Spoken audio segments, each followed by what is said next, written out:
Come on. They're right there! Let's go. Move, move, move, move, move.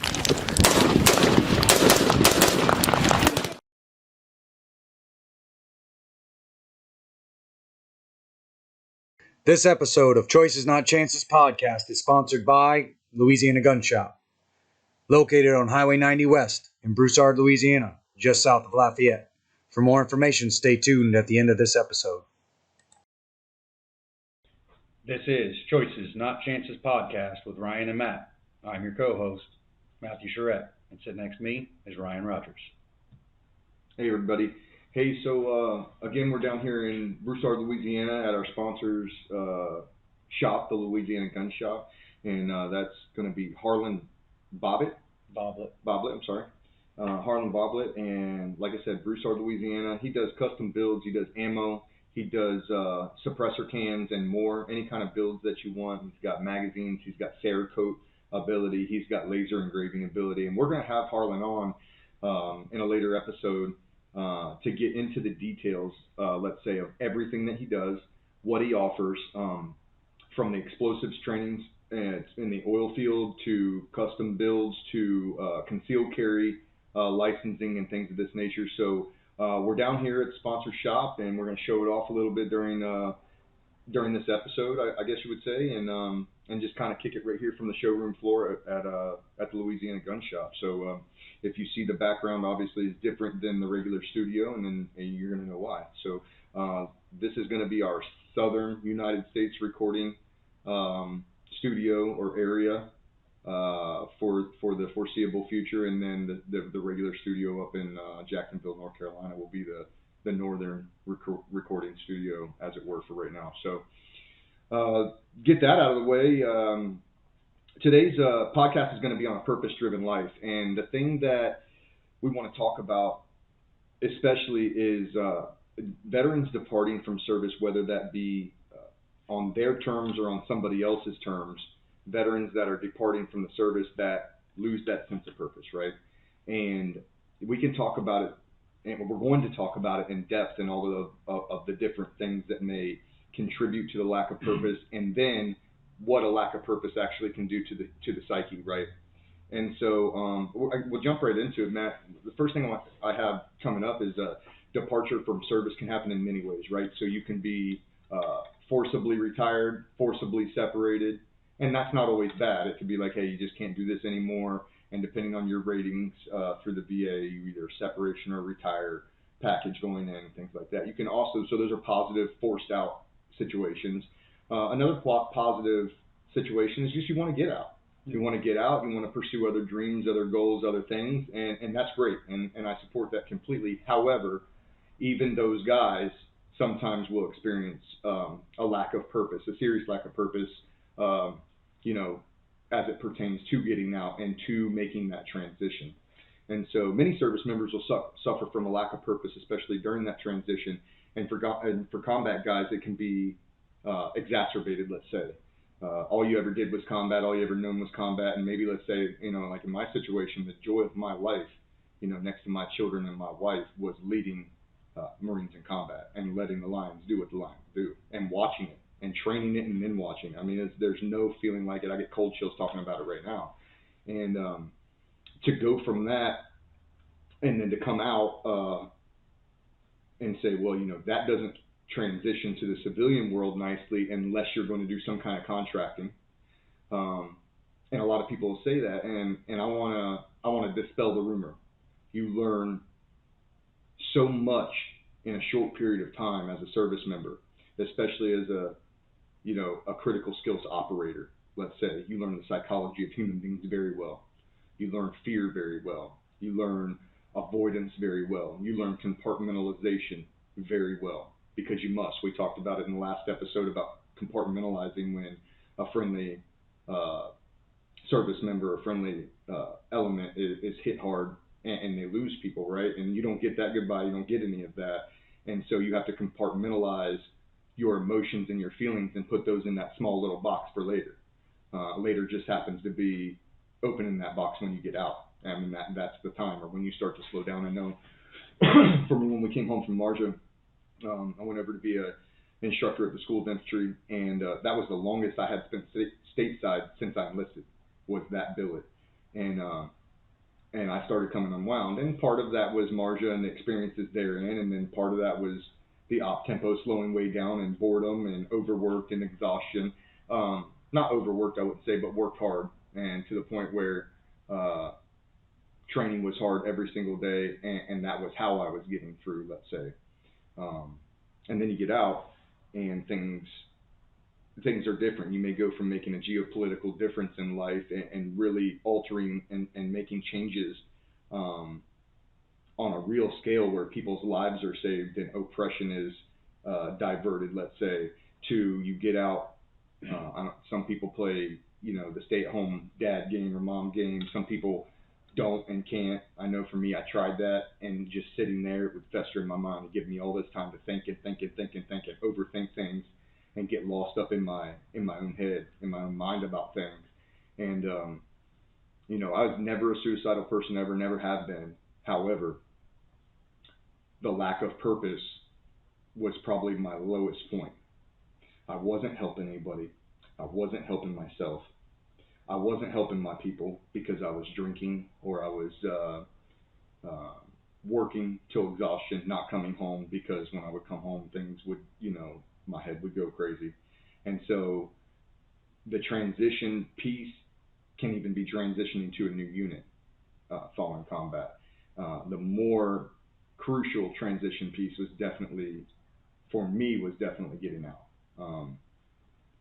You used to have, I remember when I was active, everything was okay because at least I knew I had 12 to 13 guys that I'd go in on that relied on me, that I relied on, and that were my brothers that had my best interest at heart. And then you get out, and sometimes if you don't keep those brothers around you, and many times that's not possible, right? Because people get out, they go home, they move home, they get their different occupations, and then they scatter to the wind, right? And so you kind of lose a little bit of that esprit de corps, that camaraderie that you shared every single day with these guys in uniform with you, and then that's all gone. And maybe not all gone, but a good portion of that leaves, and then your life changes drastically. So I'm going to talk about that a little bit.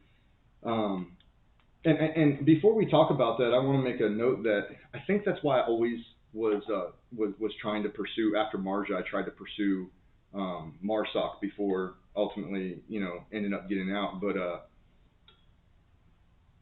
I felt like going to human intelligence, or going to MARSOC recon for something where people had to volunteer, wanted to be there, and not only that, but they had to sacrifice greatly to be accepted into that community. And that to me was always inspiring, let's say, and motivating to me, because now you have these, all of them wanted to be there, all of them asked to be there, all of them asked to be put through that sacrifice. And that's something that ultimately in my career, I never got to experience the small teams like that. We had a squad, a very tight squad, which I'm very fortunate, very lucky to have been put in that position, in that leadership role of our guys and you guys, because it was amazing. You guys were amazing, and we did great things together. But I was always attracted to those smaller teams because of the personal responsibility that comes in. It chops down that 10% a little bit of people that squeeze through the cracks. And I'm not saying that critical skills operators are, in any branch of service don't have their 10%. I'm sure they do. Oh, I'm sure they do. I appreciate the fact that all of them, if you want to fuck it up afterwards, okay, that's on you. Like, if you want to go and you want to, it's not, you make it, and maybe somebody made a mistake by selecting you. Maybe,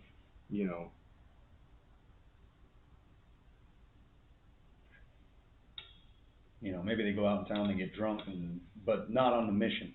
Yeah. Don't fuck it up on the mission. Yeah. When you're in training and all that. And yeah, I mean, I always liked having just my team. Mm-hmm. I never really wanted a squad. I just liked having my little team. Yeah. I can move my 3 guys around at one time, 4 guys. I really did not like those split sections we were running. Yeah.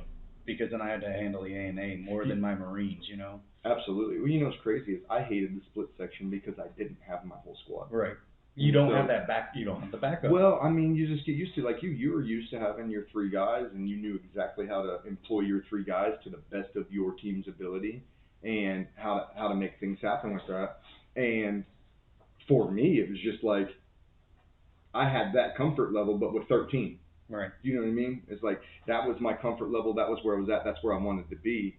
And so anytime I didn't have my full squad, I felt like maybe they were worse off because of it or something like that, because I wasn't there to help them, or because maybe they didn't have enough ass for something. And I would constantly, when we split, we talked about this in the book, but in Marja, while we were operating like there in the beginning, our battle space for our battalion was so large, and then for our company in turn so large, and then for our platoon so large that it couldn't be covered with traditional squads.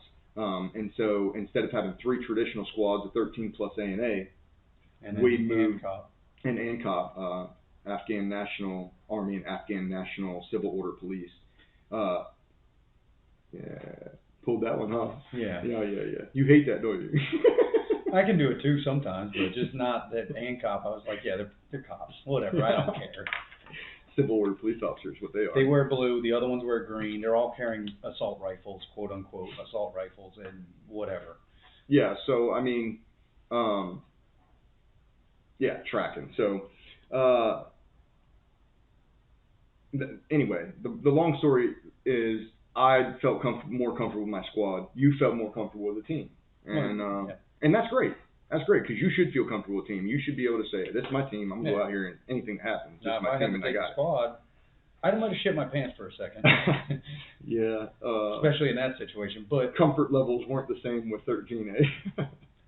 Well, you know, what would have happened if you had to take the platoon? I could have took the platoon. Oh, I know you could take the platoon, but I was at a different point in my career too. for a so- second you might have been like, Yeah, I mean, there's always those situations where you could sit and what if anything. Yeah, Okay, for if I sure. take the platoon, everybody could turn on me, or everybody could do this, or everybody could do that. Or guess what? You could take the platoon and be a lion, dude. You could take the platoon and everybody have the respect needed to garner good results, right? So, and I also think that all depends on how you take over that command. If you take it over, cock strong, and trying to do your own thing and trying to reinvent the wheel because now you're the one in charge, yeah, it's not gonna be good, especially when you're moving from a junior position up to a platoon sergeant, or a squad leader position up to a platoon sergeant, something of that nature.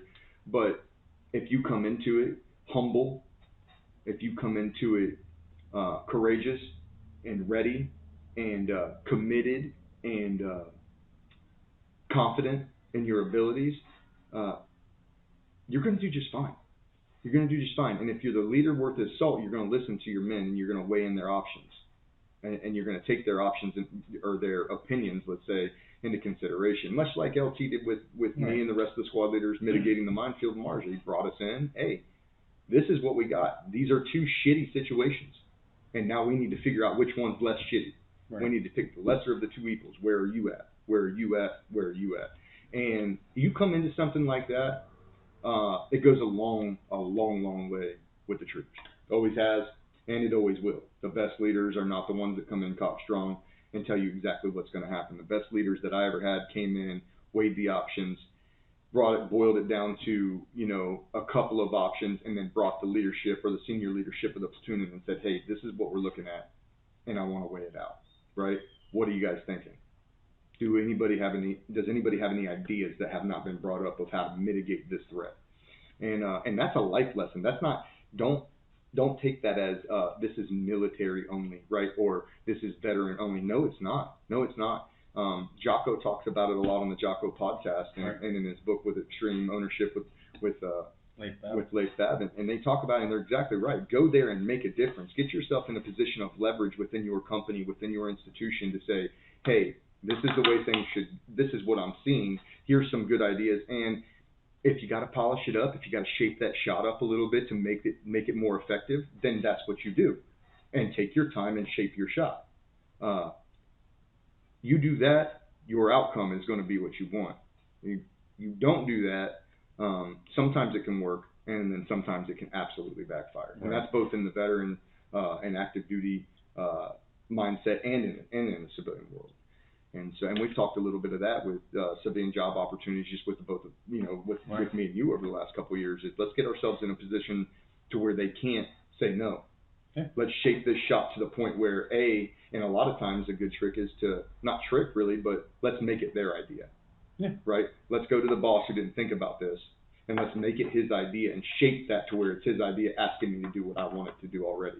And sometimes that takes some foresight. Sometimes that takes some strategic thinking, but that is all about shaping that shot, and that's all about making the people, not making them, but imposing your will. Let's say we impose our will on the enemy, but the boss don't need to be an enemy. You don't want to look at the boss as the enemy, but you still need to get your will across and say, hey, I think that I have a better way to do this. And then you need to find out the best options of pushing that idea up and around and getting that floated up and around the area. Sometimes it's just, hey, I've got an idea. What do you think about this? Is there any way? Do you know of any way we can accomplish this? Maybe you don't know how to accomplish it. Sure. But hey, and then or he how about pursues this? it and finds out, and we can do that. Absolutely. I'm just thinking in my job now. 100%. Or are they even thinking about this? Is my dispatch manager or is my my direct supervisor, does he even know that there's issues with this? Because one of the biggest problems a lot of times that people have, even in their own personal relationships, is they'll assume something, which makes an ass out of you and me, right? They'll assume that there's an issue, and because there's an issue, they'll assume that there's no issue because nobody has brought up an issue to them, and everybody's still working, and everybody's still going and doing their job, and everybody's still doing their thing. But there may be deep-seated issues. There may be issues like, hey, you're taking advantage of your workers, and I know you may not mean to because you got clientele to impress, and you got people to put on. We got to put this shit on. This is what we do, right? Understandably so. But you also can't run your help ragged, in any institution that you are in, and then not give them the due kickback, recognition, accolades, and then you're going to fester. Negative thoughts are going to start to fester, and then God forbid, that community, and so like that negative energy can foster negative thoughts, and then God forbid, as an employer, you have guys band together and say, hey, this enough is enough, and then you have people quitting on you. Now you can't accomplish your goals anyway, and so in my opinion, that can be a dangerous thing. Right. And so I mean, as a business, you need to have your workers be satisfied and fulfilled in their job, so you can make money. And you're paying them for their time, but they don't want to waste their time if they're going to just get jacked around by the employer either. And I'm going to tell you, in my experience in the what do we call it, the private sector, any business that runs their employees like that, they're not going to stay in business.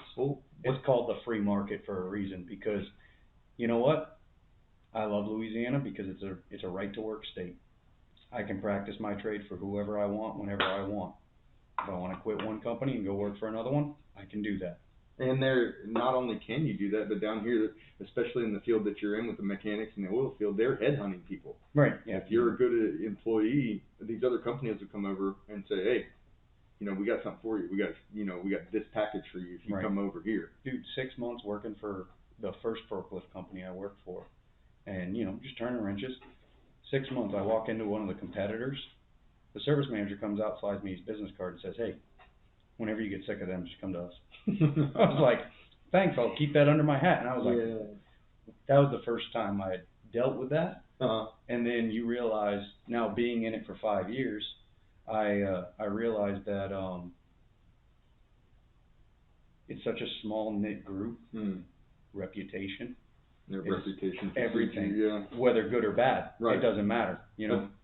And that's in life, right? And that's another thing we can talk about is no matter what your profession, no matter what your institution, organization, or your goals are, and we'll get back to the purpose here in a minute, but it's important to note that no matter what it is, you are presenting your brand, right? And this is something that I've talked to, and I've given talks about this to people, is like you create your brand from the time you start to be an adult. Now, your brand is being created a little bit before that due to your child rearing, your parents, your family, and your connections growing up as an adolescent. But once you become an adult, this is your brand now. Your last name, let's say, is your brand. And when people hear your last name, they're going to associate your brand with the reputation. And if that reputation is not good, then your brand and your name is not good. Right. And so I'm a big proponent of, like we talk about it all the time. If anything is worth doing, is worth overdoing, right? Anything that's worth doing is worth doing all the way the first time. Well. Yeah. Well, if you're not going to do it all the way, why are you doing it? Exactly. And maybe that's the way I was raised. Maybe not. Maybe that was something that other people don't, that all other people don't necessarily have in common, due to the way they're raised, due to the way their life experiences have turned out. But it's a big deal, and it's your brand, so you should be representing your name and your brand at the best of your ability. Right? Perfect example. I was rebuilding some cylinders yesterday, as you know, Mm. and I get done with rebuilding the cylinders. There's four grease fittings on the cylinders, one for each end on both cylinders. Why am I not going to take the time to go get my grease gun? I just took the pins out for the grease gun, and it's that small, just minor detail that, hey, grease the fittings. You just cleaned all of that. Go grease the fittings. Yeah, Why would you not do that? Finish it right. Yeah. Go clean the hydraulic fittings with a little bit of brake cleaner that the customer's paying for anyways. Blow them off with air. Now you know if you've got a leak anyways, because you're supposed to be checking to make sure the work you just completed isn't leaking. Right. Like, do the procedure and be consistent in the procedure as much as possible. 100%. Now, every job is not the same, though. That's the only thing. And it doesn't have to be the same. There is a procedure for every job. There's a theory and a workflow that you should try and create in your head from the way you were trained.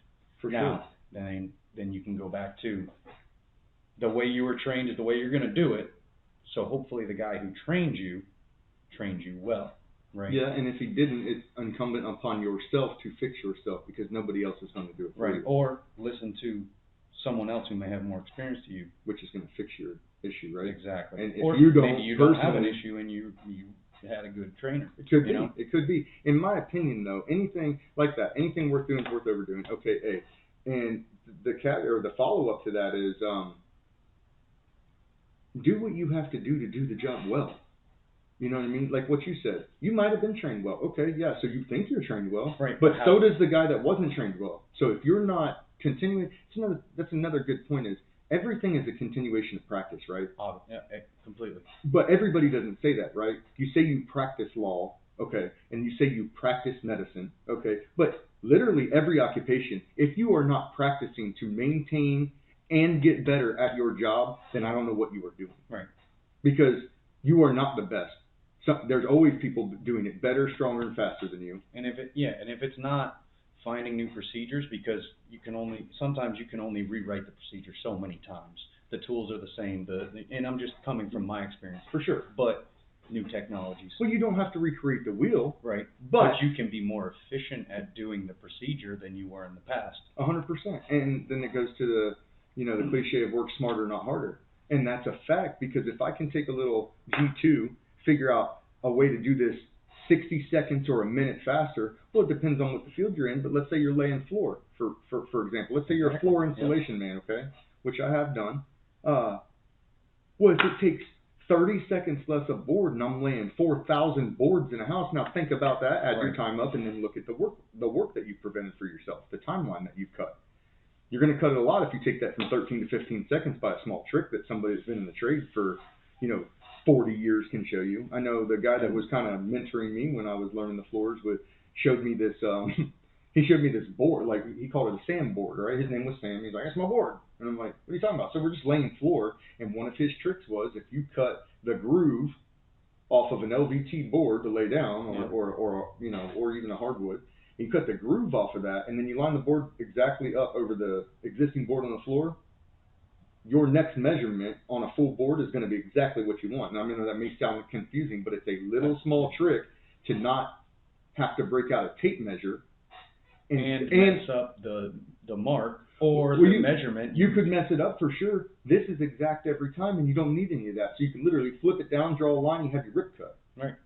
When I was doing this, taking 3 or 4 minutes of board because I'm getting my measuring tape out, measure, okay, measure, mark, measure, okay, measure, mark, and take it to the saw again to make sure your measurements are right, because you measure once and cut Or you measure twice and cut once. Right. You So know? and so then I take it to cut it, and by the time I'm feeling pretty good, 2 minutes, 30 seconds for a hard cut, cool.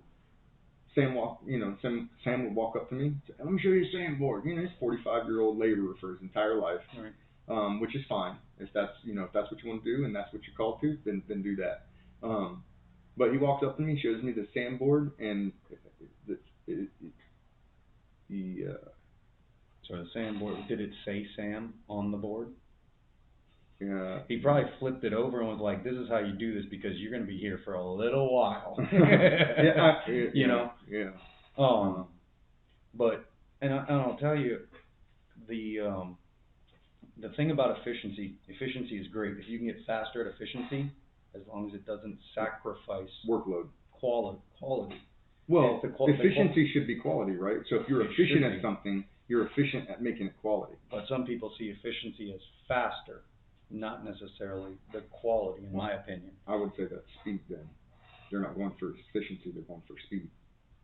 Right? Depends what. All right, so I sell my time to the customer, correct? That's the Okay. way Yeah. our business model works in a service department. So efficiency is speed because every minute costs the customer X. Yeah. Or Yeah. if you want to break it down that far, we break it down by the hour. X is how much it costs for me to be on that location for an hour. Mm-hmm. So if I can get it done faster, it saves the customer money, which is more efficient. Right, as but it long as doesn't it's save the done- customer money if it's done wrong. If it's done correctly. If it doesn't, and it pays for the customer to have me out there another hour if it's done right, as opposed to getting off that job an hour earlier and it's done wrong. And going back to that Exactly. job. And then my question would be, if you have to go back to that job because it's done wrong, was it done efficiently the first time? No. Okay, That's my point. And that's where So you're we're on sacrificing the quality same and point. efficiency for speed or for timeline or I got for you. whatever. Yep. Because if your focus and your primary goal was efficiency, it's kind of like, we'll take it back to the Marine Corps, time on target and let's say priority is, the priority is time. All right. So if I have a mission where my priority is timeline driven, then there may be IEDs and bad actors that I pass up because I have to be there at a certain time to help somebody else. So I can't mess with this. This is something I would normally mess with, but I can't mess with this because I have to be there at this time. And sometimes mission has priority. And in that same exact mission, those two statements, for an operator mean two different things. If mission has priority, I might cruise up to that and say, mission has priority, and I can't have these guys backfilling me. Right. So I have to mitigate this threat, mark this IED threat, and then I can move. Right? Right. That would be the mission taking priority to make sure the mission doesn't get messed up. Now, if the time takes priority, different. I have to be there. I'm meeting somebody there. I'm rendezvousing. I'm picking somebody up. I'm bailing somebody out. Whatever the case is, you need to be there at time. And so that changes what your mission's going to be, right? So the other thing I would say about that is, if you're the boss, if you're the commander, if you're the foreman, if you're the whatever it is that you are, this will ring true. In the Marine Corps is a old statement that they used to tell you that your Marines will write your fit rep. Mm-hmm. Okay, and what that simply means is Marines get fitness reports gauging them on their different attributes of leadership. Okay, and you can get all kinds of different grades on this, and all that goes to a score for you, which is going to accept you for promotion or put you in position for promotion and things of this nature. And what my commanders, thank God, always told me was, you take care of your Marines and your fit rep, and your Marines will write that for you. If you are a good leader, if you put your men first, if you train hard, if you do the things that are expected of you and even go beyond those things, your Marines are going to write your fit rep. And your Marines are going to write your fit rep by the amount of respect and work actions that they put out for you as a leader to them. All right, and you can see that anywhere. I mean, you can see that in corporate America, Fortune 500 businesses, and the military just alike. If you have people that are happy to be there, people that are in a good work environment, that believe in what they're doing, they are going to put out for you way more than the person that doesn't want to be there, is in a hostile work environment, whether that's sexually or verbally or whatever. I mean, there's a million different ways you can make a hostile environment for a worker, right? And so if you're in a hostile work environment, you don't have very big trust in your leadership, and you really don't believe what you're doing, you're not going to be anything compared to the output that these other people can give you, right? And so as a boss, you should be taking care of your people to the maximum extent possible without getting yourself in trouble. Do that, you'll lead the most successful team in your company, unless everybody's doing that. And B, your people are going to write your fit reps for you. Because let's say they want to can you, and they come to your section and they say, what do you guys think about X, boss or X manager, or what do you guys think about Rogers? And they say, man, we can't stand that guy. He's always riding us. He's micromanaging us. He doesn't care about working us overtime or working us ragged. And it just seems like it's not like no factor to him. Okay. Now, if I hear that and I'm his boss, I'm thinking twice. I'm thinking, hold on a second. We're probably not getting max efficiency out of these people because they can't even stand being here around this guy. Okay. Now flip that and say that you go to my crew of whatever job that I'm in. Doesn't matter what job I'm in. No. It matters not. You come to my crew and you say, hey, we're just doing annually or quarterly reviews, and you start asking about me, and all of my crew are going, oh man, that guy's he's awesome. He comes down to our level. He's got he takes care of us.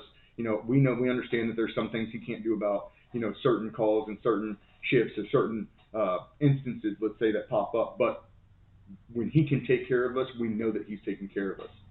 Well, me as a leader, when I hear that, I'm saying, okay, yeah, he's right where he needs to be. He's locked into the zone, right? And that all goes back to knowing your workforce, knowing your team, being on the level with your team. Absolutely, and those things are extremely crucial, even in corporate America. Especially in corporate America. Knowing your people doesn't mean you're going to go out to the bar and you're going to go drink with them and all that. You just got to know, hey, maybe he's having a rough time at home right now. Maybe his kid's sick. I hope his kid isn't sick right now with COVID, but before it would have been, hey, maybe his kid's dealing with a cold, and I don't know, hey, maybe he's getting married, something, I'm just thinking through all, you should know what's going on in your employees' lives. You don't have to be a part of it, and you don't have to be buddy with them, and you don't want to be buddy with them. You have to have a certain level of removal from them, for 100%. Sure, but you need to be in front of them every day and let them know, hey, I'm here. Absolutely. And I am your manager, but we're working towards the same goal. We need this X to make money. This business needs to make money for us to have a job. And we need to do that honestly, and we need to do that productively. 100%. And I would say, if you were a boss in this situation, take from the conversation what you will, but if you're a boss in this situation and you're in good shape and you guys like you, hey, this ain't for you, right? Or maybe it is, and it's just reinforcing positive action. Great job. But if you're the boss that's constantly a dick, don't be that guy. Or nobody wants to work for that guy. But in the same sentence, I would say, you need to know what your expectations are for your people, and your people need to know what your expectations are for them. Correct. Something that we do in the military, and it's every branch and it's every unit. You come in and you get an expectations brief, right? You get if you have a good leadership command, they're going to tell you exactly on day one, hey, this is what I expect from you. This is, whatever job it is. But like for us, so you check in, new lieutenant, and he says, hey, nice to meet you. We got a doozy. This is what I expect from you in the coming months. This is what I expect from you in this deployment. Now you know what I expect, and that's the level that I'm going to hold you to. Now, if I come into corporate America and I come in, let's say I take over a crew of people, let's say it's a dozen people, and I come in on day one and I say, hey, my name's Ryan Rogers, I'm going to be taking over. Not taking over, I'm going to be joining the team. Let's say. I'm going to be joining the team. I hope to facilitate all of your needs and wants the best of my ability. However, this is what I expect from you. You give me what I expect from you, and I will take care of you. And you make it this, join me in helping the team, instead of this is what I'm going to do, and you're going to do it, and we're going to be better because of it. So words mean things to people, and attitudes mean things to people. Correct. And so I would say, but as much as I say that, if you don't give an expectations brief and people don't know what your expectations are, then how could you ever hold them accountable for something that they didn't achieve, that they didn't know your expectations for? Right. However, if they know your expectations and then they consistently set a trend for not meeting those expectations, it's not that you're a bad boss. It's like sometimes you got to trim the fat. Sometimes you got to say, you know what, losing this person will make my team better. You may have diminishing returns from some people where they're taken away, or maybe you have a negative piece of energy inside your office that is affecting 5 or 6 other people in your team. And then as a boss, what's your job? Your job is to take care of your team. And if one person is the one that is bringing your team down, then maybe you need to evaluate what's going on with that person. Right. But like you said, if you're involved in their lives, if you're involved in their business to the extent that you should be involved, then you're going to know and you're going to be able to see these little idiosyncrasies start to pop up. And then when it becomes a trend, then you can nip it in the bud and say, hey, okay, this is what I told you I expected. This is what you've done so far. And I know you've got X, Y, or Z going on, so we need to figure out a way that we can mitigate what's going on here, but we need to accomplish our mission at the same time. Absolutely. And, come at it with a little understanding. Yeah, and there's companies all over the place that consult to help companies like this, all over the place, and they're great, and they come in, but people in corporate America and Fortune 500 companies are paying large dollars for these people to come in and teach them how to lead a group of people. And for us, thank God we're not in that position. I mean, both of us Marines, both of us infantry Marines, and in the Marine Corps, what the Marine Corps is known to do, and what I love about the Marine Corps is they'll take an 18-year-old kid that's just got out of boot camp, and they're going to throw him in leadership role. Yep. Every training off he goes in, he's going to go into a different leadership role, and then he's going to be expected by the age of 22 to make life or death decisions in 10 seconds or less. For other people. And himself. Well, for sure. But for sure. And for myself, it was never the big question. It was the other men that you're in charge of. I already know you're the same one. Yeah, for sure. We've had that conversation many times. Many times. But again, trying to translate this to corporate America at the same time and in everyday life. This is all stuff that applies to the business world in any job. I don't care if it's a 7-Eleven up to a Fortune 500 company. If there's poor leadership, if there's people that are micromanaging and not paying attention, not letting their employees write their fitness reports and write their reviews, then it can be troublesome. It doesn't always end that way, but it can be quite an experience, let's say. And so, did you have anything else to add on that topic? We're going to move on. All right, yeah, let's push. So next topic that I have as far as transition is involved in living a purpose-driven life is on the negative side, right? So drugs and alcohol. And the reason I bring drugs and alcohol up is it is a problem that extends far beyond the ranks, but is absolutely an issue in the ranks. People say, why is it an issue in the ranks? Well, multiple reasons, but for a guy that comes home and is no longer the same person, let's say, for a guy that lost some people, maybe killed a bunch of people, maybe seen such cultural differences in the land that he is in now, be that in the Middle East or wherever he may find himself or may have found himself or herself, you can see some things that are so far off of your reality that they affect you, right? And these things, when people are affected by trauma, human beings handle that in a weird way. I mean, all different ways, but some of them handle it poorly. I know that when I came home, I used alcohol to sleep. I used alcohol to feel better. I used alcohol for a lot of things, and that's not something I'm proud of, but that's something I had to work through. No, I think we all kind of did that for sure. For sure. I mean, it's talking about culture. That's kind of the culture. Yeah. In the Marine Corps, that's what you do. Mm-hmm. You come home and you party because you know what, you made it, and you party to remember the ones that didn't. I'm not going to say it's. Well, let's talk about it as a drug. Does alcohol help? Yes. Certain symptoms. Yes, it does. Yes, it does. Does alcohol have diminishing returns? Yes. Yes, it does. You can talk to anybody that you want to talk to that's really, had a spout with alcohol, and they'll tell you, hey, man, it let me sleep. It let me sleep without nightmares. It lowered my anxiety, or at least put my give a fuck down far enough to where it wasn't as big of a deal. But when you also talk to people who've had, same time you talk to these same people, most of these people have had alcohol-related incidents that absolutely hindered their daily life and their financial life, let's say. And so alcohol and drugs, in my opinion, I want to be careful how I say this because it depends on which ones we're talking about. I don't drink anymore, but there are studies being done both through the VA, the federal government, and outside of that, studies being done right now on things like psilocybin and magic mushrooms, things like ayahuasca and DMT, things like THC, helping people with anxieties and things like this.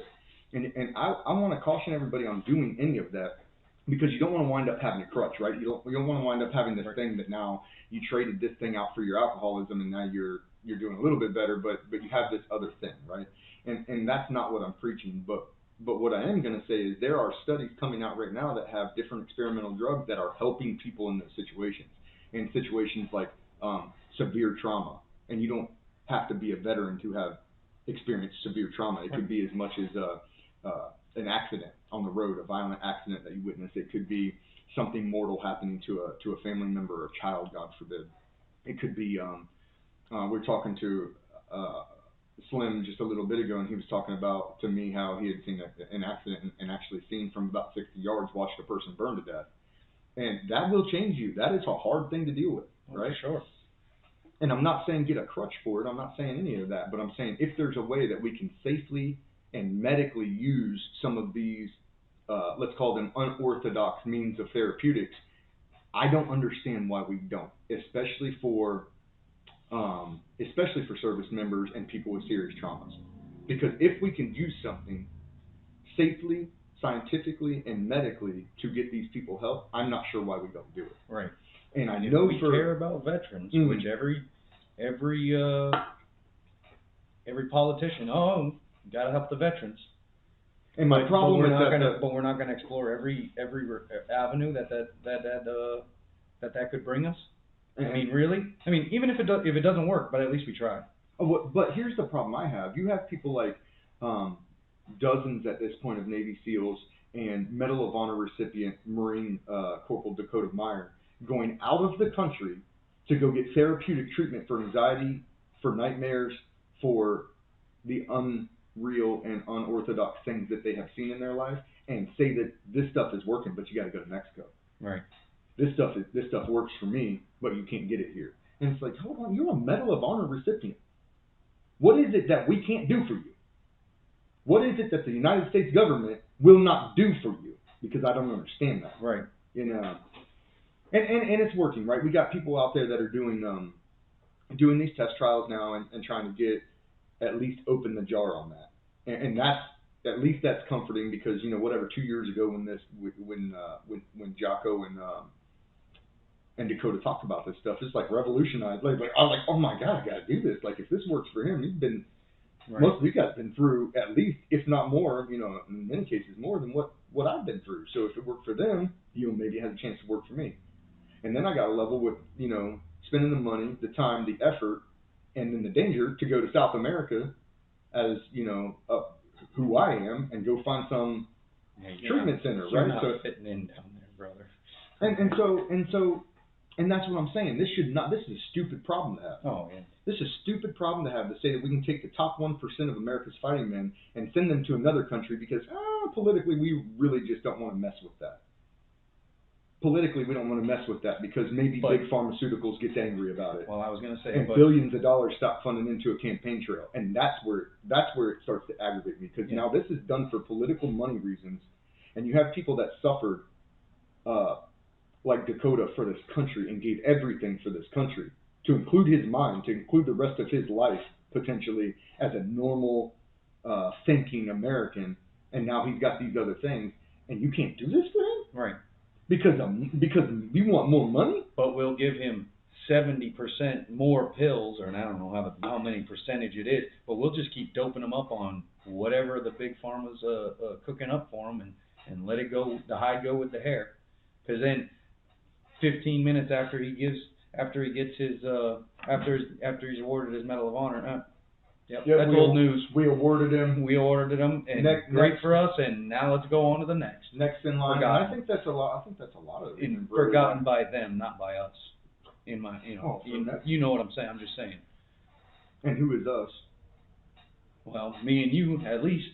Yeah, because I can guarantee you that not in there's a lot of Americans out there who don't forget. I can tell you that. I meet them every day. But you know who I'm talking about. I'm not saying that people forget. I'm saying that this is a contentious subject because it may ruffle some feathers, but it's the way that I feel. I feel like it's a I don't know if you want to call it a double-edged sword or maybe the gift is the curse, but the people of the United States of America in today's day and age, in my opinion, are so free. We have become so free that a good portion of our population doesn't think that war is real outside of Hollywood. They see the romanticized version of war. They know that it goes on, but it's like this thing that goes on in the background. It's like Right. this thing over here that you don't really hear. You can't hear the explosions. You can't hear the screams. You can't hear the enemy. There's You no don't economic feel. effect to you. It You doesn't can still affect go out your to the personal mall life.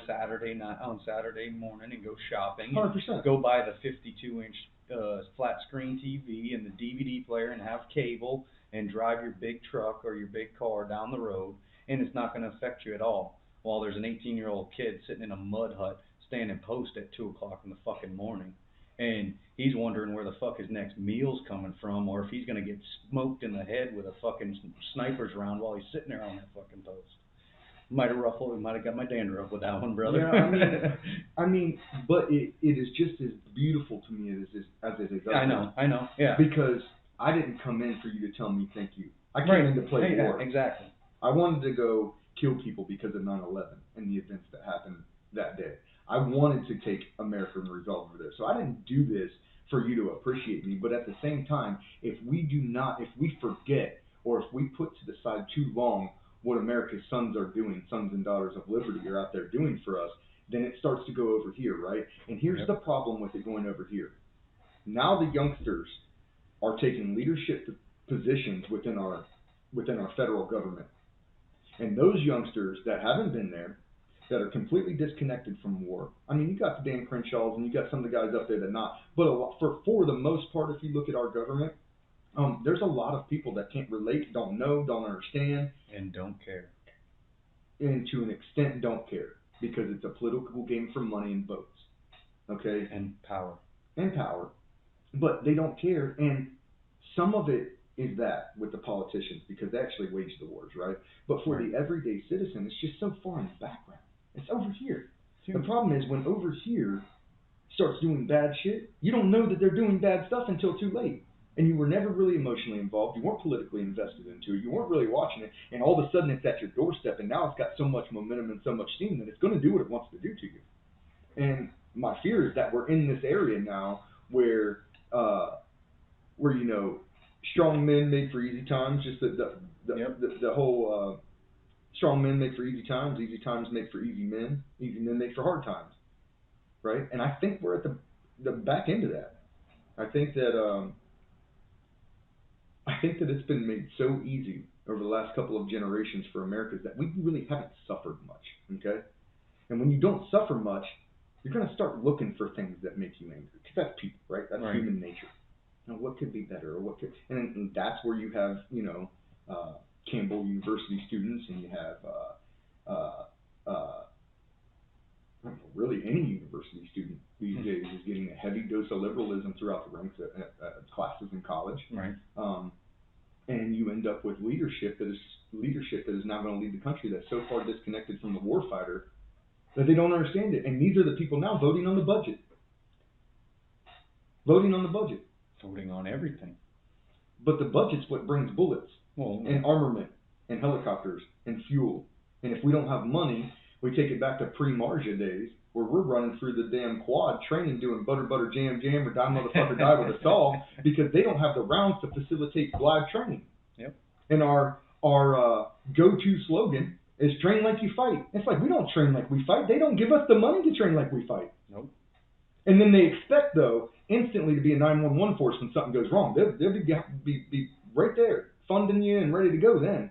And sometimes that's too late. It's like, now I need to build back up because you ain't giving me the money to train for the last 4 years, 5 years.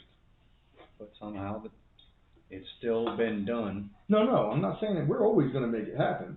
It's just a matter of, like, how much easier would it have been for us in Marja if they gave us everything that we wanted when we asked for it the first time? Well, sure. That's the point. Well, sure, this is war for our country. This is young men's lives that are laid on the line for you, for you people, for you congressmen, for the rest of the country, for the rest of the nation. You want to defund them? You want to take money away from them? I don't understand. I don't understand the logic, because these are smart people. These aren't dumb people. Right. And so we can get off that dead horse. But going back to drugs, this is all controlled by Congress.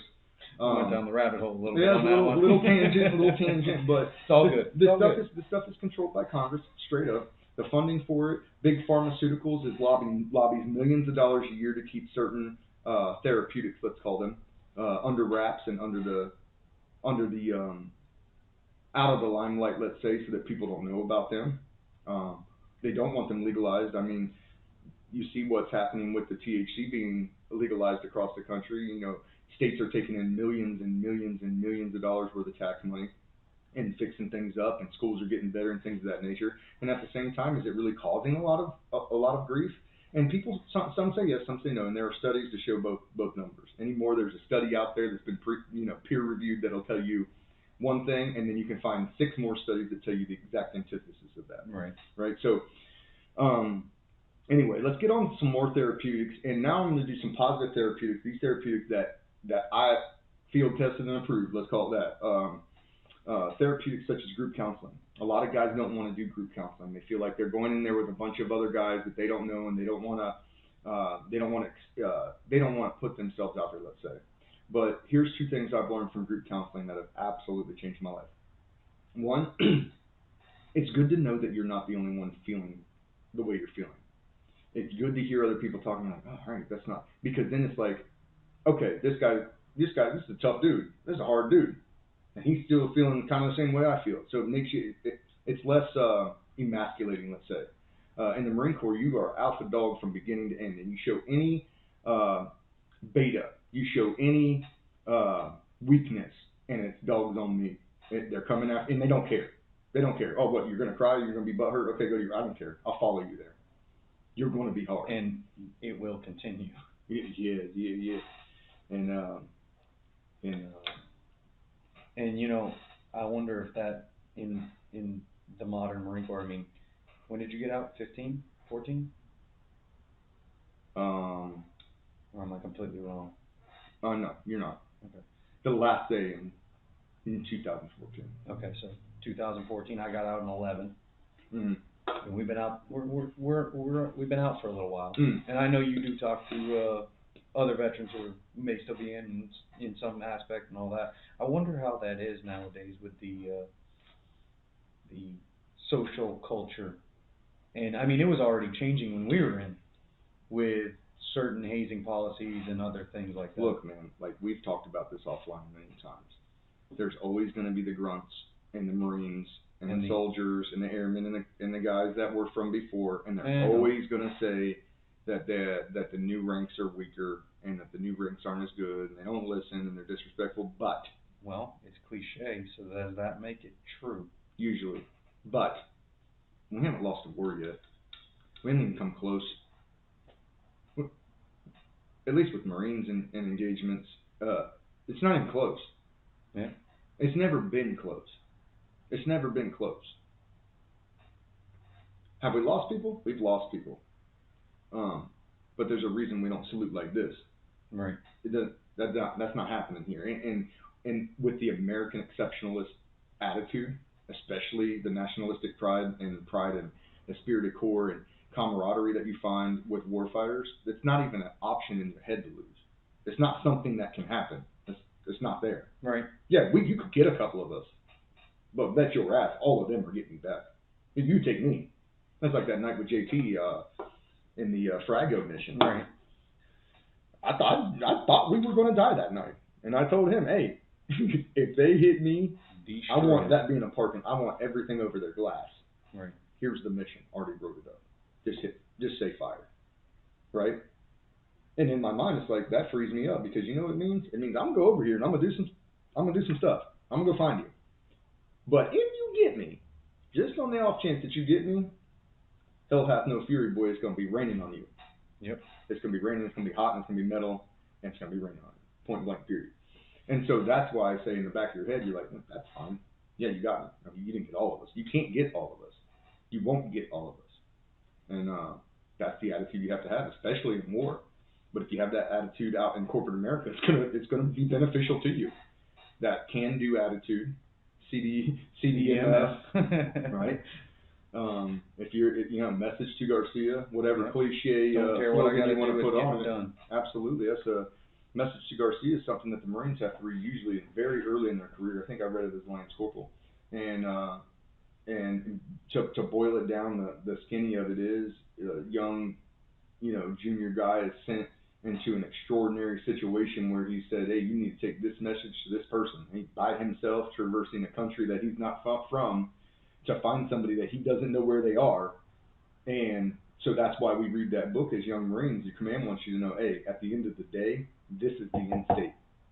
I don't care what you have to do to get right here, but this is where you will end up. You understand? Message to Garcia, go make it happen. And they will literally say, message to Garcia, go make it happen. Yeah, make it happen. And that's them saying, hey, this is fucked up beyond recognition. Yeah. But I'm going to need you to get this to happen. But it's snafu, so Yeah. the situation's normal. Don't worry about it. Yeah, it's going to suck. Message to Garcia, buddy. Slap you on the shoulder and tell you go on. But anyway, so back to the group counseling thing. A lot of guys are like here's a big problem. Starting whenever it started, let's say Vietnam time frame, maybe even a bit before Vietnam, guys stopped talking about stuff. World War II, guys come home, they floating free 6 months on a boat after their time to come home. And they have that time to sit around and talk, and they have that time to banter back and forth, and they have that time to tell those war stories with like-minded individuals that can relate, that were there with them. And it's not that way anymore. You take a plane over, at least for the Marines, most of the times you're taking a plane out of zone. You come back to your unit. Your unit is either change of command goes or disbanded. I mean, it could be either or. At which point you're leaving all your buddies that were like-minded and served and were with you. And a lot of times the ranks are shuffled for fraternization purposes and promotion purposes. But you got these guys that are coming back that are having issues, and then all of a sudden all their buddies that were there with them are in different units or different companies, and they're not seeing them every day. Or God forbid you come back and it's time to get out. And then you get out and you move back to wherever you're from, and then you got to rely on a VFW with a bunch of guys that you really don't know, and that's still okay, because I've made some great friends at the VFW. I'm heavily involved with the VFW in Holly Ridge, North Carolina, and when you lose that though, it affects people, and it can affect different people different ways. But it's a hard thing to traverse. It's like, okay, and that's another reason why I always like the special units, recon, MARSOC, human intelligence. EOD, another one for the Marines, and then you go to SEALs, you can go to Green Beret, Operation Detachment Alphas, all the team guys in the Army. Like, these guys are together for years, and I think that's a big part of why some of our SOCOM operators and critical skills operators, I feel like that's a big reason why they may do a little bit better. And I'm not saying they always do better, and I know these guys still struggle. Several friends from those communities, and they still struggle. I feel like though that you're with your team so long that you have that camaraderie for years before it's disbanded, right? And I think that's a positive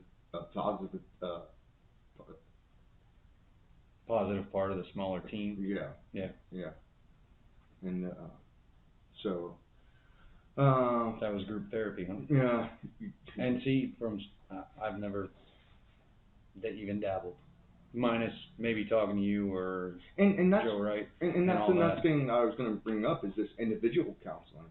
If you're a guy that doesn't like the group environment, you don't want to go in there, you don't want to hear other people, that's fine. I would urge you to try it. And if you didn't like it, I would urge you to try it again, because there's more than just going in there and listening to other people. Okay, you could go in there and help those other people.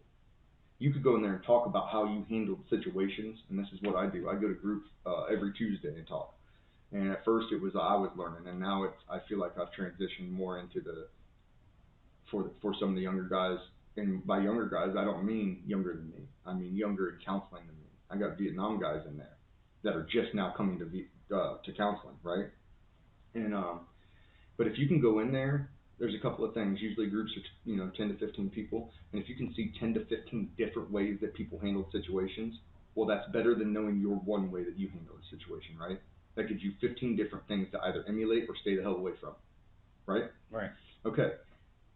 You can also teach that to people once you learn it, and that's another great thing about going back, and then thus giving you some sort of purpose. I mean, I find purpose every single time I go to group.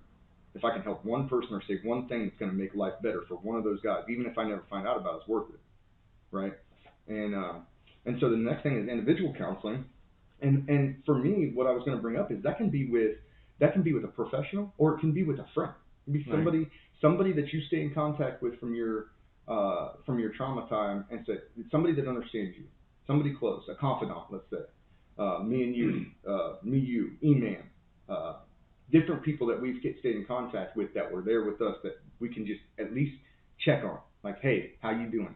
How's work? How's the kids? How's the family? And sometimes just those things are enough. Sometimes it's like, hey man, where you at? Like, are you okay? Good? Yeah. Like, I ain't heard from you in a minute. Are you good?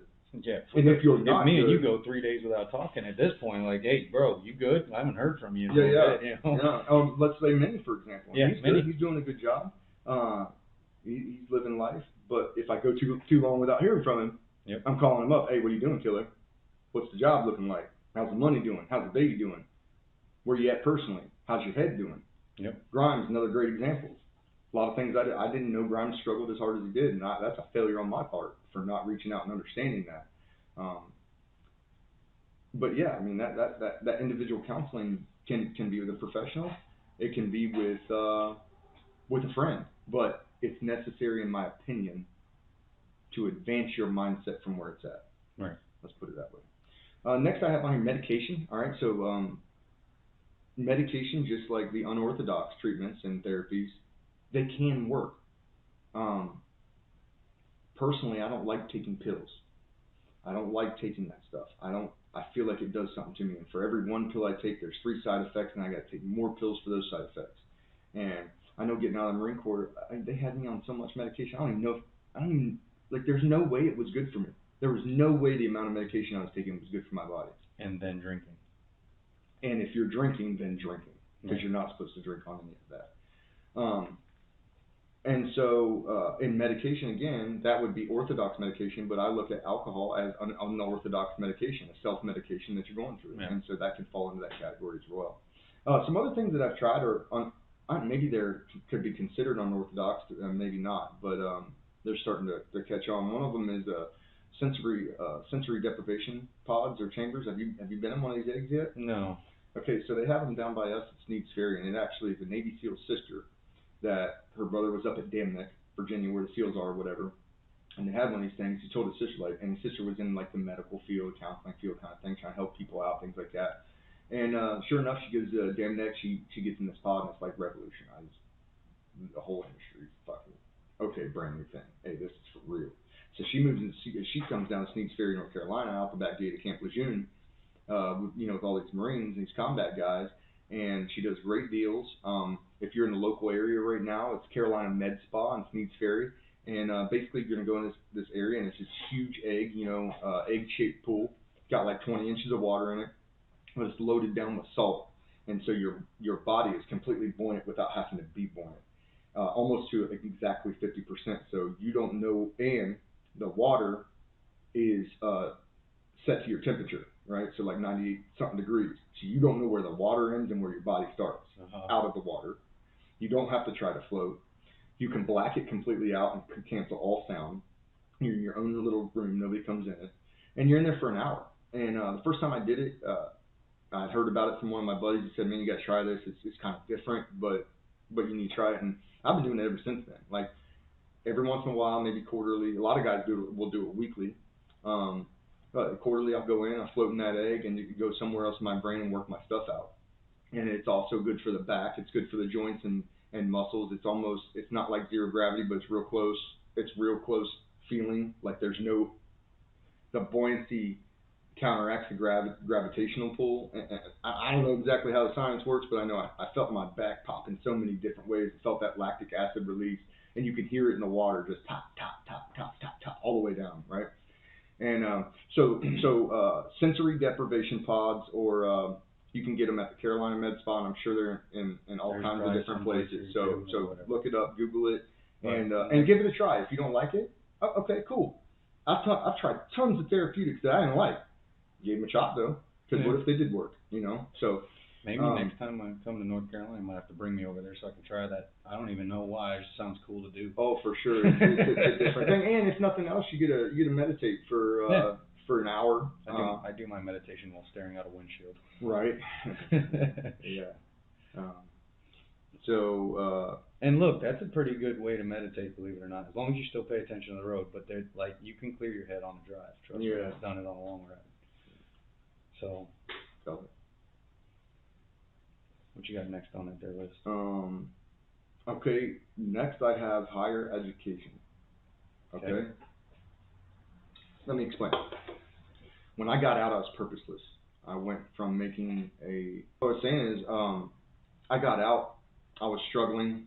I didn't want to be out. I lost, like all my friends are kind of looking at me like, what the fuck, like weird, and some of my friends are gone already. You had already left for Tennessee at that point. I was in Louisiana by that point. Yeah, and so I just felt like I went from making a big difference on an international stage and really doing grown man things to doing menial tasks, right? And just tasks that were just sucking my soul away. And I would just sit there every day and I had this constant anxiety on my shoulder, like I wasn't doing enough or I wasn't doing what I was supposed to be doing, and I was meant to be doing so much more than that. Constantly boom, boom, boom, boom, boom on my shoulder. And I remember telling my wife at the time, I told Leslie, I said, hey, this ain't it. This ain't it for me. I can't do this. This is killing me. Doing nothing is killing me. I have to do something. And what do you want to do? I said, I don't know, but I'm going to go to school. I earn those benefits. I'm going to go to school and I'm going to do something. So I went to community college. I didn't know what I wanted to do. I didn't know what I could do. I just want to figure something out. I couldn't sit around anymore. And why not go get an education? I've got the benefits. I've got the money to pay for it already. I've earned that, and it can only be a net positive to gain knowledge in my mind, right? And the other thing was, I had started that book, the book Lines of Marja, in 2010, and now you're talking it's 2015. I'm only halfway done with it. Never completed anything, and I figured, you know what, I'll go to school, I'll take creative writing, I'll become a better writer and a better communicator, so I can talk to people, I can share the knowledge, I can spread the knowledge both verbally and through written form. And so that was the drive. So boom, I go to school, and then I end up falling in love with it. Just absolutely, I love the research, I love the write, I felt like I was doing something again. Okay? And so now I go all the way through education. I had a newly invigorated purpose, right? If I can show my kids anything, school's going to be important, right? They're going to know it's important. I'm doing homework with my kids every day at the table, Right. That was good. Adding a new knowledge and new skill set, always a net positive to everybody around you, right? You can help more. Right. Right. And for me, always. Well, it gives you something else to master. Yeah. It gives you a new thing, like, oh no, I can do better than that. Right. I can do better than him, and him, and him. And now I'm going to prove it. So then you can task orient your life again and be like, okay, now I have a mission. Yep. Now I have an objective that I need to complete. And it also gives you not purpose, but a fulfillment to learn. I'd say both. Say both. I mean, it gives you purpose because you have a purpose now of learning this thing, right. And it gives you fulfillment because you're learning a new thing and completing a new thing. Yeah. That's like making a list. A lot of people say make a list, make a list, make a list, make a list, make a list. And for a long time, I don't understand it. I'm like, everybody wants to make damn lists. It's like a roster in the Marine Corps. Why are we making so many rosters? But I make a list. I make a list for everything now.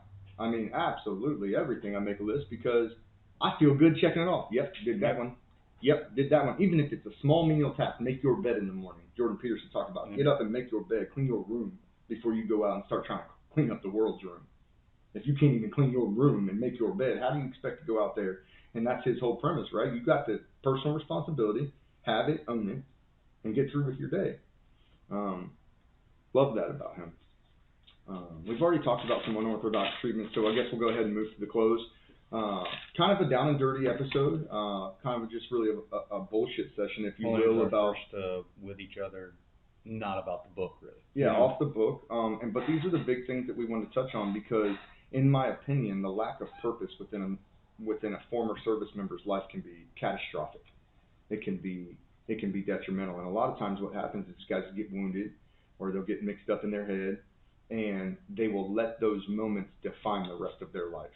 And this podcast is not for that. This podcast is a podcast that says you need to get your butt back in gear, because you only have about 75 good years, and you're halfway through that, so you don't have much time left to affect change. And if you don't come here, if you don't spend your time here, let's say on Earth as a human being, affecting change for the positive for other people, I don't want to be around you. I don't. I want positive people around me that aspire to do great things and continue to do great things and continue to better things for the rest of people. And so that's going to be it. That's going to be the entire that's going to be the entire premise of this, is to show all of you guys, show you successful people who said, I will not let that define me. I will define that situation. Right. I will show other people that you don't have to let that define you either. You can come out and you could get into corporate America. You could start your own company. You can. Every service member, in my opinion, has the foundational building blocks to be great at anything that they choose to do. I was just thinking that same exact thing. You have the tools. It comes back to choices, not chances, because you know what the correct choice is, whether you want to pursue that hard path instead of taking a chance on an easier path and maybe not being successful. You take the hard path. You make that choice to take the hard path. And it doesn't necessarily mean you're choosing a hard path. Choose the righteous path. Right. If you know what the right choice path is, make that choice. LT used to say it all the time. It doesn't come down to the chances in life. Right. It comes down. Here's another thing. Yeah, we're wrapping this up. We're starting it back up. So, one thing that I heard, I listened to a motivational, inspirational speaker. He's the number one inspirational speaker in the world right now, and a lot, I don't know, a lot of my people, when I bring him up, I hadn't heard of him. He's called the Hip Hop Preacher. You heard of him? Eric Thomas. No. Yeah. Eric Thomas. Great dude. And he said you need to be always train your mind, body, and spirit to be ready to take advantage of a chance of a lifetime within the chance of a lifetime. If you're not ready, that chance of a lifetime don't last a lifetime. That's why it's called a chance of a lifetime. Right. And if you are not ready physically and mentally to make the choice within that timeline, within the life of that chance, then that chance will pass you by. And that's so straightforward. It's so to me, it's such an important statement, and that's why it stuck with me. I probably heard that 5 years ago from him, maybe 4 years ago from him, and it's like, yeah, that's exactly right. You need to be ready to pounce at any opportunity. Perfect example: go up to Ohio on vacation. Right. I'm going to go up and spend time with my family. Sister-in-law's birthday party. We're going to go up. We're going to have a great time. My little brother's sheriff's department called my little brother, his sergeant in charge, whatever, and says, hey, my little brother was in the Army and suffers from some PTSD, let's say. He has some post-traumatic stress. Let's not say disorder. But let's say he has he's seen some shit. He had one of his buddies die, and, give him CPR until help arrived, and the guy still passed. And you're talking about a 45-year-old guy with kids and a wife that my brother know. Right. This is hard for him. So he's been working through it, whatever. His sergeant calls him, hey, would you like to teach this? You have the experience, blah, blah, blah, blah, blah, with PTSD, and it was crisis intervention training for the peace officers course, training academy that's going through. And my little brother calls me up, and he's like, hey, man, I think you should teach this class. And I'm like, I'll teach this class. I love teaching classes. Put me in front of them. That's good. Maybe I can give them something that the cops, teachers, the instructors won't tell them. Or won't share with them, or can't because they don't know, or, whatever. We go up there, man, we killed this thing. We did a 90-minute presentation on crisis intervention, how to deal with different situations with maybe disenfranchised veterans, maybe veterans on drugs and alcohol, veterans losing their mind, dissociative events. I covered a bunch of stuff with these guys, and I had to make that decision in 48 hours. Either I'm going to do it or I'm not going to do it. Either I have the confidence to go in there and put my brand on the line and take that chance, or I don't. Took the chance. Go up there, volunteered. Nobody's talked to me about money. Nobody's talked to me about, can you do? Hey, I'm here to help.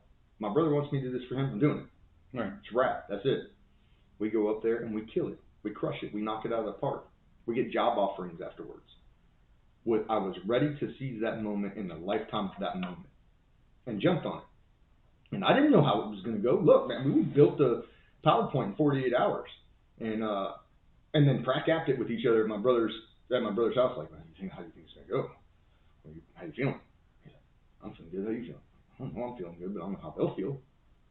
And I went in there and I talked about it raw. I talked about my alcoholism. I talked about having a dissociative event shortly after we came home from Marja at my wife's uncle's house, having a dissociative event. Never even knew what a dissociative event was. I didn't know what that was. It's like a prolonged flashback for me. And I ended up getting in some trouble with the law. Fortunate, both of them are former Marines, and they took care of me. They were great cops. They came out. They even had to tase me. I was losing it. I was losing the biscuit, man, hard. And I come to an hospital, no charges, no calls to my command, none of that. They took care of me.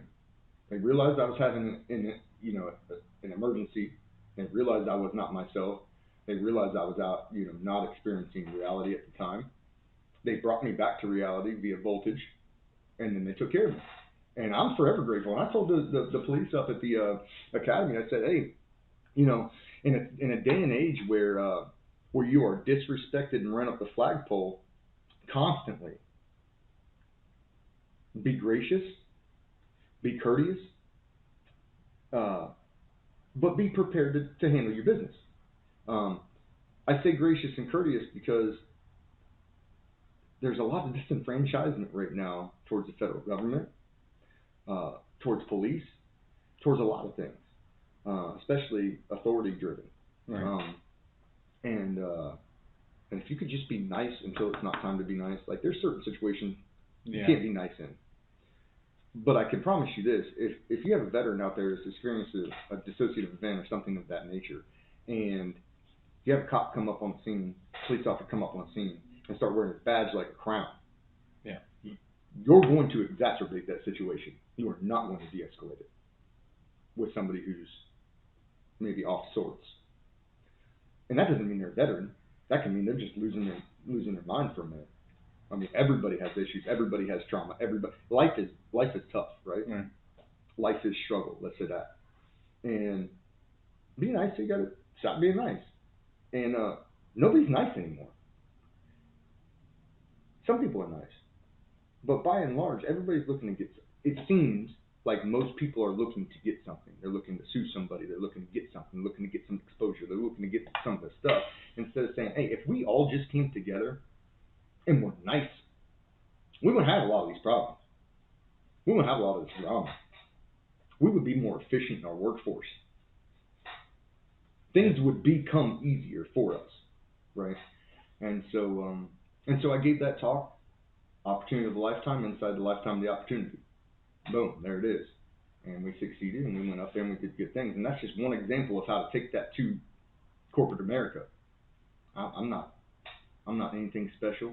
I did some platform teaching in the Marine Corps for the last couple of years that I was in, so I was comfortable in front of large crowds, and I was comfortable with teaching to larger crowds. It's a small crowd. It's not hard. And afterwards, I'm like, bro, look at my brother. I'm like, we need to do some more. This is good information for these guys to have. And they were very attentive.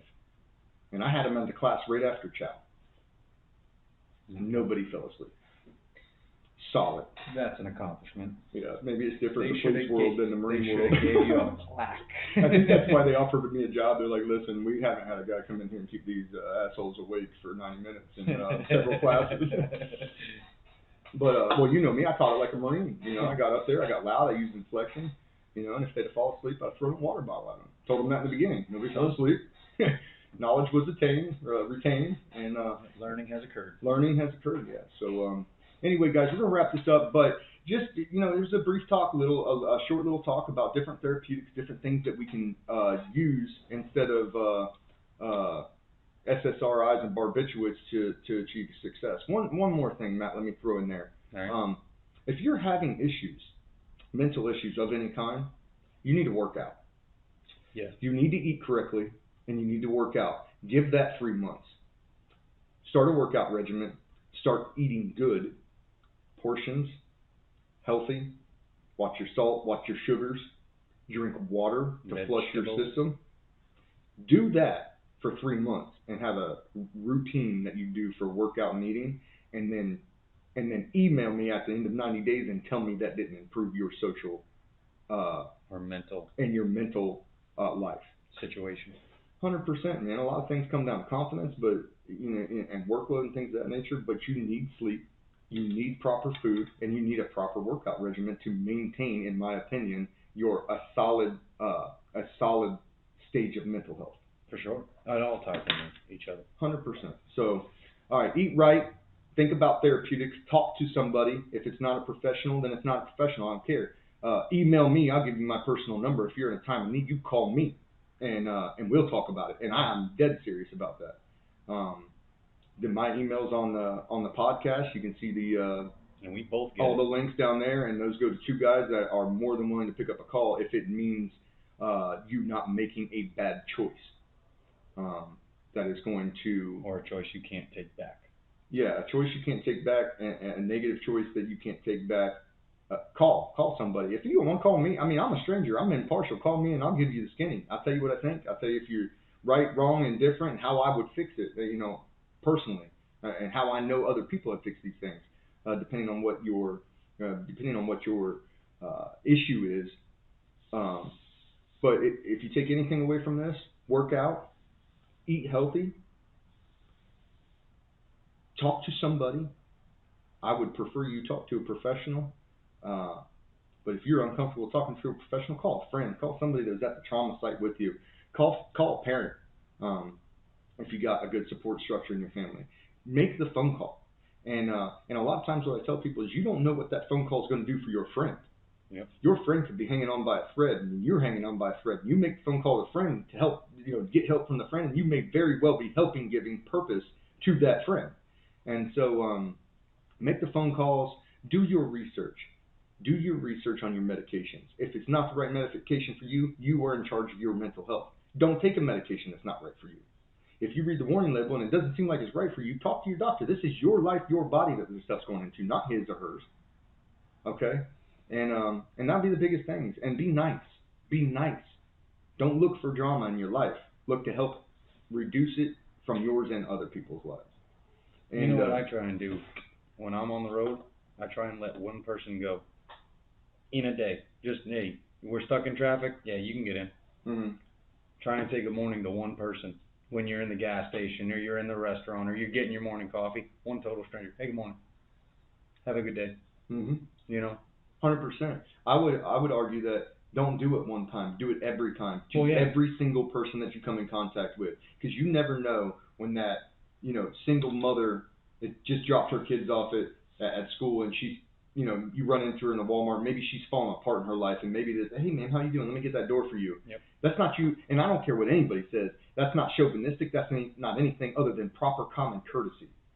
Last night, that woman held the door open for me because we were going out and she was coming in. Mm-hmm. Mm-hmm.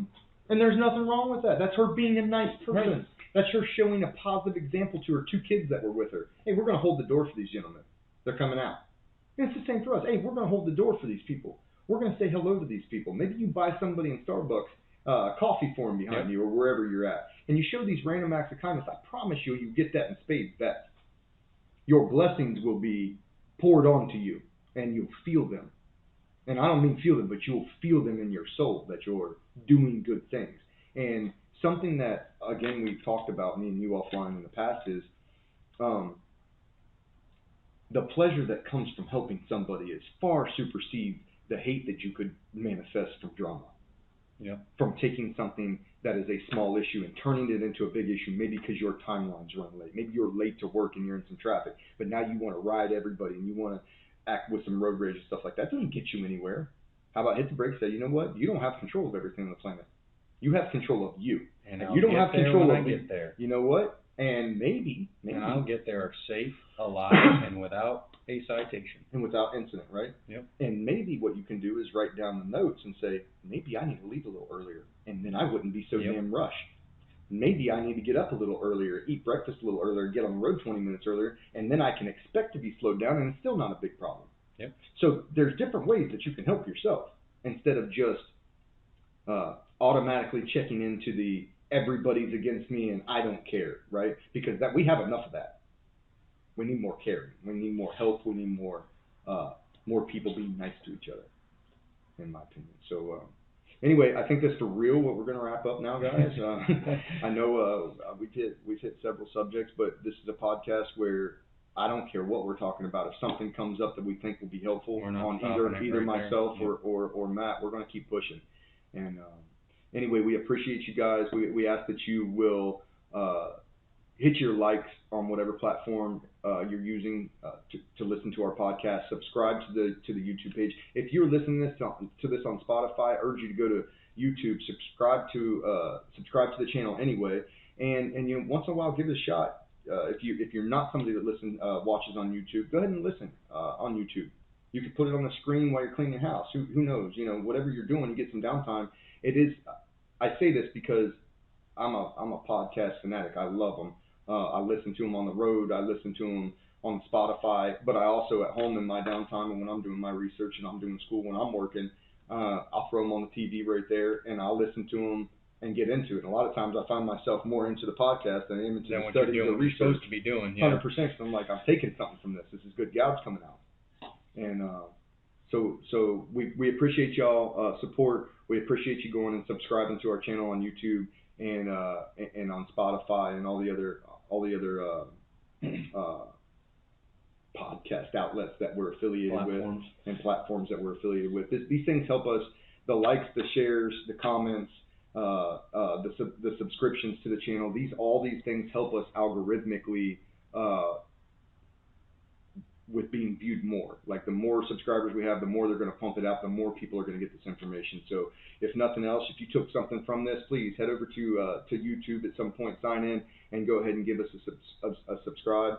And when you subscribe to our channel, any video that comes out on YouTube, as soon as it's dropped, you will get a notification saying, hey, there's a new episode of Choices Not Chances.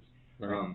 We're releasing an episode, a full-length episode every 2 weeks at this point, and every other Tuesday at 05 in the morning to pack you guys that are getting up early and driving out to those jobs. Hey, you want to get an hour in? Get an hour in with us, and we'll hang out and we'll enjoy that. But we appreciate y'all. Again, like, subscribe. Matt, you got anything to add on the end? Don't forget to go on Amazon, buy the book. Amazon.com, Lions of Marja, $16.99, I believe right now. It's either $16.99 or $17.99. Right. I don't have control of that. Yeah, I don't have control of when they put sales on and stuff like that. But yeah, pick it up, man. If you it's a war memoir about our time in 2010 in the city of Marja, Taliban stronghold. Matt was one of my team leaders in my squad. We were both with 3rd Battalion, 6th Marines Kilo Company, and did a helo insert into a hellhole. And if you made it this far, you should know this. You should know some of the story. but we might have people signing in for the first time right here. So you can go back and you can get the book. Of course, the book is going to be in far greater detail than what the review was on the channel. So please, go out, support the book. If you support the book, you're supporting the podcast. If you're supporting the podcast, you're supporting me and Matt using this podcast as a conduit of information passing for good intel. So also don't forget about the writing contest. First annual writing contest coming up, guys. I'm gonna have rules posted to our Facebook page at Choices Not Chances on Facebook, and I'm gonna be posting event rules of what we want, when we want it by, and hey, you might be the only one that submits. Ergo, you get the trip over here to talk to us on the podcast. Yep. But we're trying to get the creative juices flowing. And let me just break this down. This writing competition, and we will end after this, I promise. This writing competition is something that I had talked about with Matt when I first had the idea to start the podcast and get into this. And the reason why I wanted to do it was because writing my book about my experiences, they have helped me in so many different ways that it's insane. The amount of blessings that I have received just by form of comments, both in person and social media alike, is overwhelming. And the writing process is almost a personal form of prolonged exposure, and prolonged exposure works. I went into inpatient treatment for prolonged exposure in 2014. I went to a place called Laurel Ridge, tried to get my head right before my second child was born, just before he was born. And maybe I didn't have the best experience at Laurel Ridge because I went there thinking that I had one issue, one stuck point, one rut that I fell into, and that was Matt Hansen. That was the feeling that I had that Matt, we'd lost Matt, and I was really stuck on that. Really stuck on that. I was commanding troops on the field that day. You were with me. Yep. It was chaos, and we arguably did everything right that day, and it wasn't good enough. So yeah, I was struggling with that, and I came home from Laurel Ridge struggling with a lot more stuff. Right. That's why you started. Well, that's why you continued writing. That was a big reason that of continuing that because I could tell that it was working. I could tell that working on that stuck point with prolonged exposure was working for me, but I didn't have time. They wanted me to stay there for months, and my baby was about to be born. So I came home and I'm like, all right, well, it works. So let's give it a try to write. Let's try to write this book. And at that point, I had not done my college, all of my college yet. I hadn't got where I wanted to be writing. So again, had that purpose, had that school purpose going on, and then the writing. And so going back to the writing competition, I want you guys to write because I think it will help you just to write, not to be in a competition with anybody, but to write your history down, write your experience down. And there's multiple things that are going to come from that. People that you can't talk to because maybe you just don't want to talk about those things because of emotions or things of that nature, can learn from you still. And I'm not talking about your family. I'm talking about future warfighters reading your experiences and saying, okay, because reading does that. Reading gives you the ability to live an experience through somebody else's shoes. And anytime we experience something we've never done, or we go through or we read something that we've never done, we're infinitely better at it because of that. Because now we have obtained that that knowledge and that experience through reading. However, when that experience shows up on the battlefield and you're like, oh, you have something to say, oh, okay, this is what they did. And if you read a lot, you can say, well, this is what he did, and this is what he did, but he did it a little bit different. And this situation's a little bit more like his or hers. Yeah, whatever the situation is. And then you have at least a baseline to start at, right?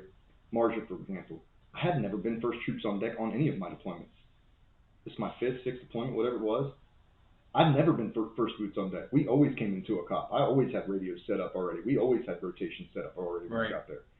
However, I didn't go into marching naked. I had read about fellas that took choppers into Vietnam. I had read about guys who had been completely surrounded, landing on a beachhead in the middle of the Pacific Ocean. I mean, and I've read these things, and it's like, I got a little baseline. Like, it's a little different than what I've done before, but I've read a lot, and I know what these guys did. I know what seemed to get them out of things, or at least helped, Right. And I read things not to do. Don't do this, because this fucking got them massacred. Right. This got them all annihilated. This lost complete trust, command and control of the unit. Well, don't do this, right? And so you're infinitely more knowledgeable at the situation just because you have read something. You didn't even have to really practically applicate that in your life to have a basis of what you're doing, right? Right. And so that's the power of bringing some more knowledge in. Again, write this stuff down, guys. Your kids are going to appreciate it. Your wives are going to appreciate it. Your parents are going to appreciate it. I know your parents and uncles and aunts all sent me emails or phone calls thanking me, telling me, hey, we love you. You're one of the guys for us. You're just like that. And I'm like, we got some company. Yeah. And they've called out and reached out and said, thank you. Our boys don't talk about this stuff with us. And we understand why our boys don't talk about this stuff with us.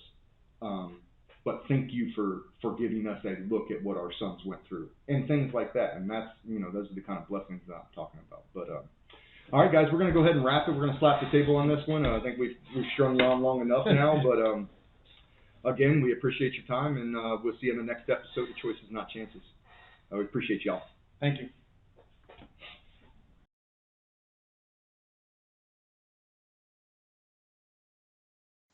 How we doing, everybody?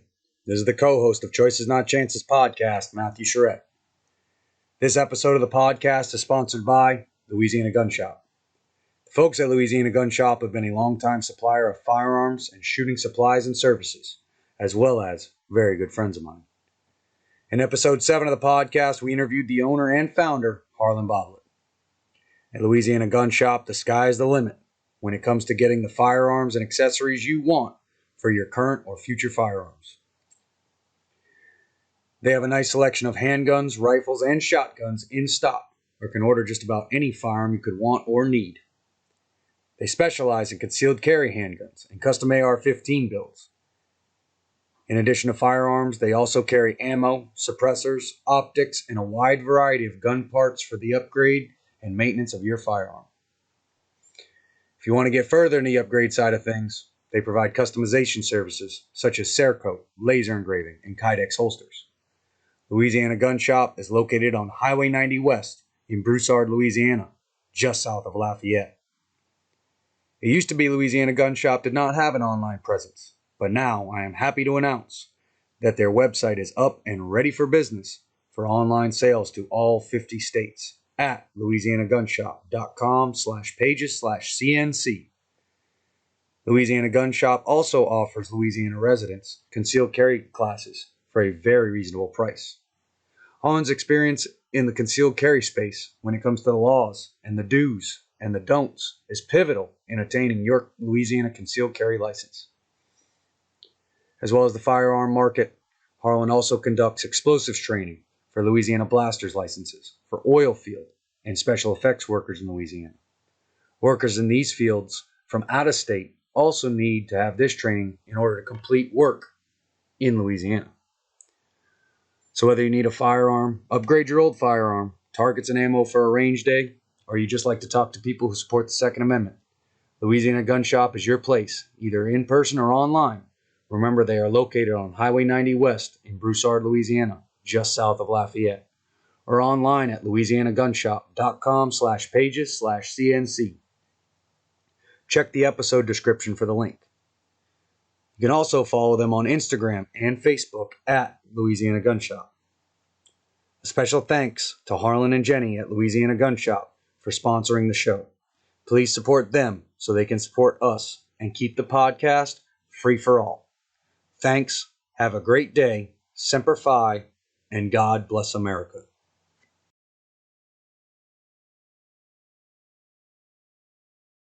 Not too far. You're marking the building. Hit him. Yeah, that's good. That's a good shot. That's money. Yeah.